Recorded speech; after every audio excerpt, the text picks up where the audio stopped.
कुछ दिन बाद ही उनका डेथ हो गया। उसके बाद हमने उनके डेथ के बाद फिर ये सब पूर्ण रूप से बंद कर दिए, सब पूरा ट्रीटमेंट और ये सब बंद कर दिए।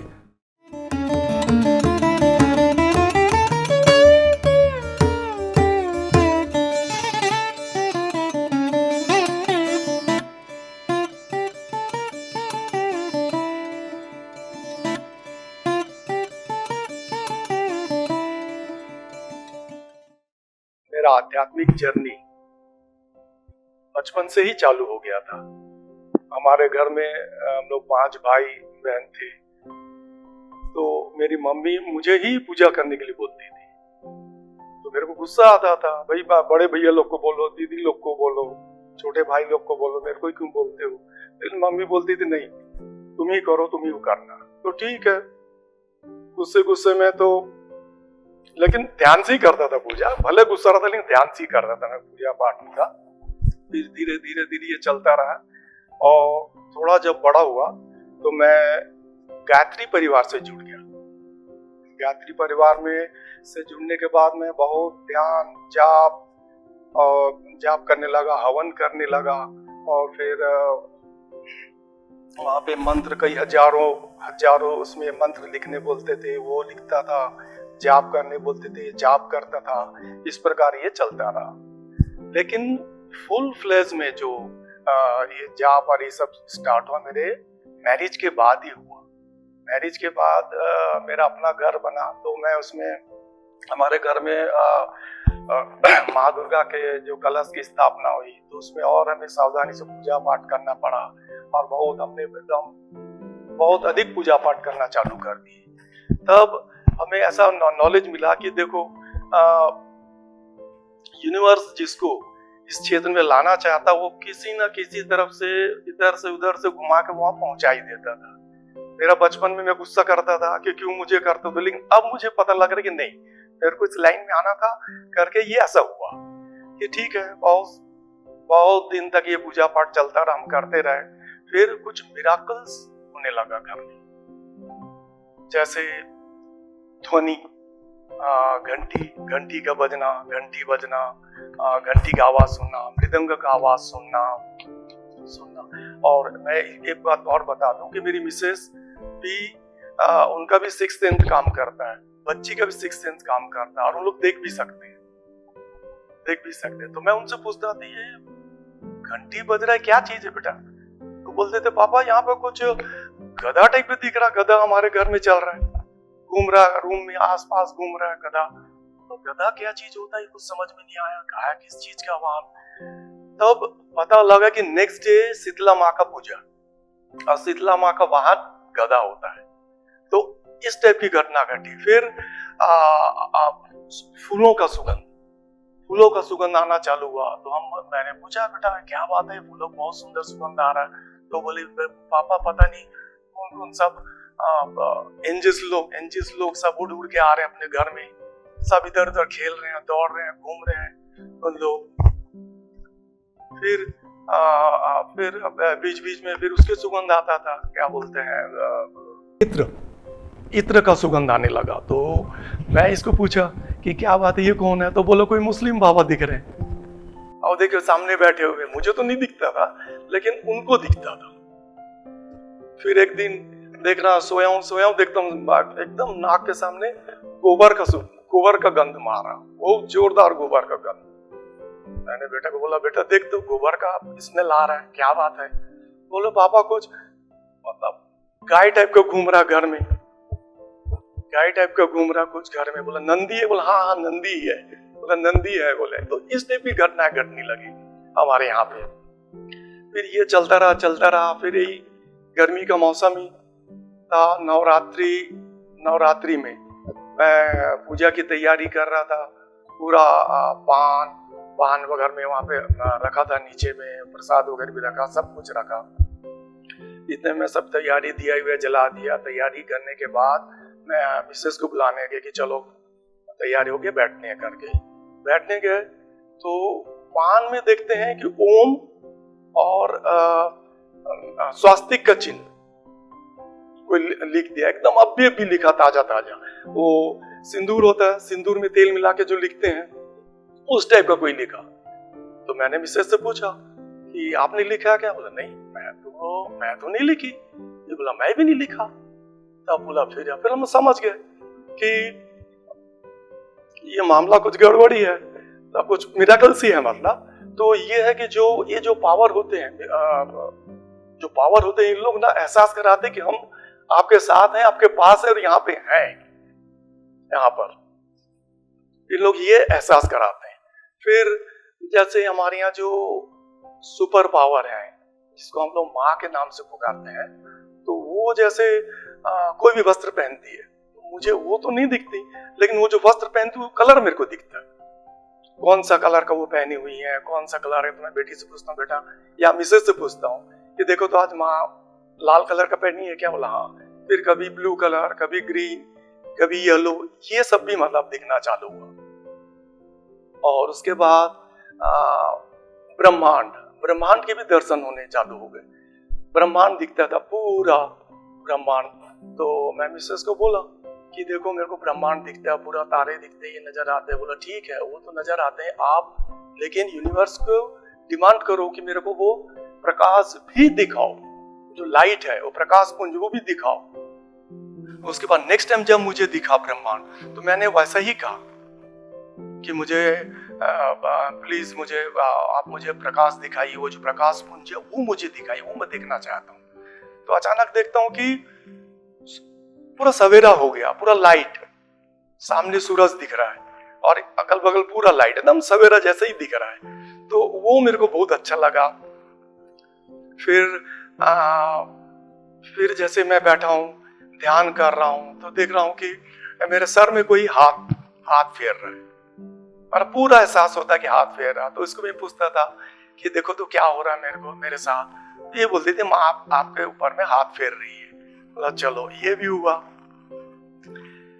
फिर कभी कभी जैसे होता पावर एकदम से आ जाता है, तो मेरा कान एकदम शून्य हो जाता, पूरा एकदम सुन। और सामने वाला व्यक्ति जो भी बात करता है वो मेरे को ऐसा लगता है केवल लिप मूवमेंट कर रहा है, लिप मूवमेंट, मतलब उसका आवाज मेरे को कुछ भी सुनाई नहीं पड़ता।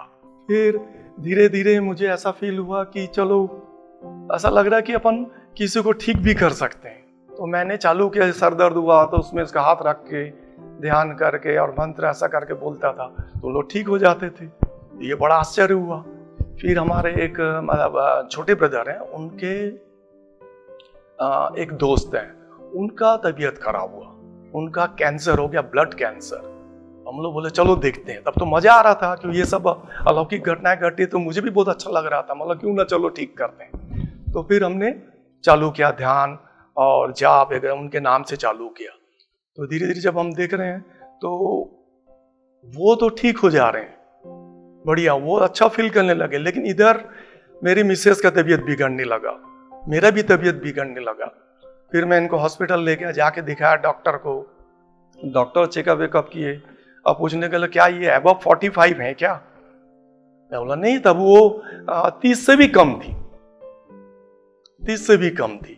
चलो फिर तो हम वापस आए, वापस आके फिर ध्यान किए, ये किए। फिर हमें नॉलेज मिला कि आप दूसरे के कार्मिक अकाउंट में इंटरफेयर नहीं कर सकते, उसको अपना ये स्वयं ही सुधारना पड़ेगा ध्यान और जाप करके।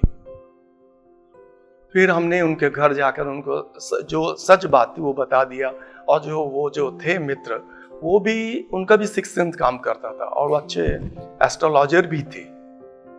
फिर उनको हमने बताया कि ऐसा तो बात है, तो दुख तो लगा, उनको भी दुख लगा, लेकिन वो भी समझ रहे थे कि मैं नहीं रहूंगा।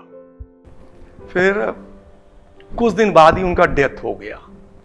उसके बाद हमने उनके डेथ के बाद फिर ये सब पूर्ण रूप से बंद कर दिए, सब पूरा ट्रीटमेंट और ये सब बंद कर दिए, और केवल उसके बाद केवल और केवल ध्यान में पूरा पूरा फोकस करना चालू किए। इसके बाद पूजा चलता रहा, पूजा करते करते फिर मेरा रायपुर ट्रांसफर हो गया। रायपुर आने के बाद फिर हम सोच में पड़ गए कि बिलासपुर में तो इतने अच्छे अच्छे लोगों से हमारा उठना बैठना, फिर हम लोग रात को 1-1 बजे तक डिस्कशन करते थे इसी संबंध में, बहुत अच्छा माहौल था, 2-4 लोग थे, सब इसी लाइन से जुड़े हुए थे। फिर धीरे धीरे फिर मेरा मन में आया कि नहीं, रायपुर में कोई तो होना चाहिए, हमें कोई तो मिलना ही चाहिए। हमने यूनिवर्स को बार बार बोला कि नहीं, मिलना चाहिए हमें। इसके बाद फिर हमें श्वेता दास से हमारी मुलाकात हुई। उनने फिर हमें फिर ये कैलाश केंद्र में लाया, फिर कैलाश ध्यान केंद्र में लाया। फिर यहाँ पे लाने के बाद हमें फिर पता चला कि पिरामिड मेडिटेशन क्या होता है, पात्री जी के बारे में पता चला। फिर यहाँ मास स्केल में मेडिटेशन होता था, यहाँ मेडिटेशन हमने किया। हमको इतना आनंद प्राप्त हुआ कि उसको मैं बयान नहीं कर सकता। और फुल पावर यहाँ पे मतलब मिलने लगा, हमें बहुत अच्छा लगा। फिर हम लोग हर सैटरडे आना चालू कर दिए यहाँ पे चालू कर दे। फिर कैलाश केंद्र में फिर अच्छे अच्छे मास्टर्स भी आए और उनसे भी हमें बहुत नॉलेज प्राप्त हुआ। फिर यहाँ से हमने कांगेर वैली भी गए, कांगेर वैली में भी हमने ध्यान किया। वहाँ पर फुल मून मेडिटेशन किए और उस पिरामिड के नीचे बैठकर मेडिटेशन करना एक अलौकिक आनंद मिला हम लोग को, और बहुत पावरफुल। और वो प्लेस भी बहुत ही पावरफुल है, जिसका कि हम अपने शब्दों में बयान नहीं कर सकते। फिर पात्री जी से मिलने का शौक था, पात्री जी से मिलने का मौका मिला, उनसे मिले। फिर उनका फ्लूट मेडिटेशन उनने करवाया। फिर छत्तीसगढ़ क्लब में भी उनसे मिले। फ्लूट मेडिटेशन में हमने उनका जब फ्लूट मेडिटेशन किया तो हमें एकदम ऐसा लगा कि हम मेडिटेशन करते ही रहे, बंद ना हो, चलता ही रहे, ऐसा लगने लगा हमें। और कैलाश केंद्र में भी और कांगेर वैली में भी इंस्ट्रूमेंटल ध्यान का हमने आनंद प्राप्त किया। यहाँ का जो पावर था इंस्ट्रूमेंटल मेडिटेशन का, उसका भी हमने प्राप्त किया, बहुत ही अच्छा लगा। और फिर ध्यान से क्या होता है कि देखिए, हम तो एक बंगाली फैमिली को बिलोंग करते हैं और हम बिलोंग करते हैं जो कि मांसाहारी होते हैं, लेकिन मेडिटेशन के बाद हमको 25-26 साल हो गए, हम पूर्ण शाकाहारी हैं, पूर्ण रूप से शाकाहारी। और हमसे जो मिलता है वो भी आने के बाद वो शाकाहारी बन जाता है। और ध्यान से बहुत अधिक लाभ है, पहले मेरे को बहुत गुस्सा आता था, बहुत अधिक गुस्सा आता था। मैं ध्यान करने के बाद मेरा धीरे धीरे गुस्सा भी एकदम शांत पड़ गया, एकदम मैं शांत हो गया। फिर लाइफ में भी अप्स एंड डाउन्स आए, उसको भी मैं एकदम इजी तरीके से उसको पार कर गए। फिर ऑफिस में भी कई प्रकार की समस्याएं होती हैं, उसको भी मैंने सॉल्व किया। जैसे ऑफिस में जब मेरा ट्रांसफ़र भिलाई हुआ तो भिलाई से मैं यहाँ से अप डाउन करता था, तो इसके कारण मैं मेडिटेशन के कारण मुझे फुल एनर्जी, वहाँ जाने के बाद मुझे कोई थकावट नहीं लगता था। आने के बाद भी हम सुबह 7 बजे जाते थे और रात को 9 बजे, मतलब 12-14 घंटा हमें कोई भी थकावट महसूस नहीं होता था, केवल इस मेडिटेशन के कारण। ऑफिस स्टाफ ने कहा हमें कि देखो भाई, आप यहाँ पे तो आए हो, लेकिन यह बहुत खतरनाक ब्रांच है, बहुत खतरनाक लोग हैं यहाँ पे आते हैं, कस्टमर लोग, आप नहीं पार पाओगे। तो मैं उनको बोला कोई बात नहीं, देखते हैं जो भी है। बोला नहीं सर, आप नहीं कर पाओ, चैलेंज लगा लो हमसे, आप अगर कर लिए तो मैं आपको 1 महीने का सैलरी दे दूंगा। कोई बोलता मैं आपको महीना भर टिफिन खिलाऊंगा, आप टिफिन मत लाना। इस टाइम बोला ठीक है चलो देखते हैं। तो वो समय भी आया, उनने एंटर किया बैंक के अंदर, ब्रांच प्रेमाइसिस में, और ये हमारे स्टाफ खड़े थे। हम मेरे को बोलते हैं कि लो आ गए, अब आप झेलो करके। वो तो यहाँ से चले, उन लोग आए और जैसा उन्हें एंटर किया, मैं कुछ नहीं, मैं उनकी ओर अपना ध्यान केंद्रित किया। और केंद्र करने के बाद केवल ये बोलता नहीं तुम शांत रहो, तुम बहुत अच्छे आदमी हो, बहुत ही शांत रहो, बस यही उसको मतलब फोकस करता रहा उसमें। वो आए, उनसे बातचीत किया, धीरे धीरे सब टैकल किया। फिर धीरे धीरे ऐसा हो गया कि सही में उन लोग एकदम शांत हो गए। तो मेरे ऑफिस स्टाफ भी बोलने लगे सर ये क्या जादू आपने किया जो ऐसे शांत हो गया, या सही हुआ, अब बोलिए। तो मैं बोला कुछ नहीं, ये सब ध्यान का जादू है, सब आप लोग भी ध्यान करो, सब समझ में आ जाएगा आप लोगों को। फिर इसके में मैं अंत में ये कहना चाहूँगा कि आप लोग अधिक से अधिक ध्यान करें और वेजिटेरियन बने। वेजिटेरियन बनने से मन में शांति मिलती है, बहुत पीस मिलता है, और आप इस मेडिटेशन के द्वारा आप रोग भोग भी ठीक कर सकते हैं। आपका लाइफ में बड़ी बड़ी समस्याएं उसको भी आप इजीली उसको आप पार कर सकते हो। और इसके लिए मैं स्पेशली ब्रह्मश्री पात्री जी और हमारे शैलेंद्र जैन जी, इनको मैं बहुत बहुत धन्यवाद दूंगा कि आज इनके कारण हम लोग का जो ये 20, 25, 26 साल का जो एक्सपीरियंस है ये हम आपके साथ शेयर कर पा रहे हैं। इसलिए इनको बहुत बहुत धन्यवाद। और पात्री जी की जो एक इच्छा है कि अपने प्रदेश में, अपने शहर में, इवन अपने हिंदुस्तान में या पूरा वर्ल्ड में पूरा ये मेडिटेशन चालू हो, लोगों को इस वेजिटेरियन की ओर ध्यान देने बोले। और ये जो पिरामिड ध्यान जो है केंद्र ये बने ताकि लोगों को अधिक से अधिक फायदा हो और बहुत बहुत अधिक ये हो। मैं पुनः इनको एक बार धन्यवाद देना चाहता हूँ। नमस्कार।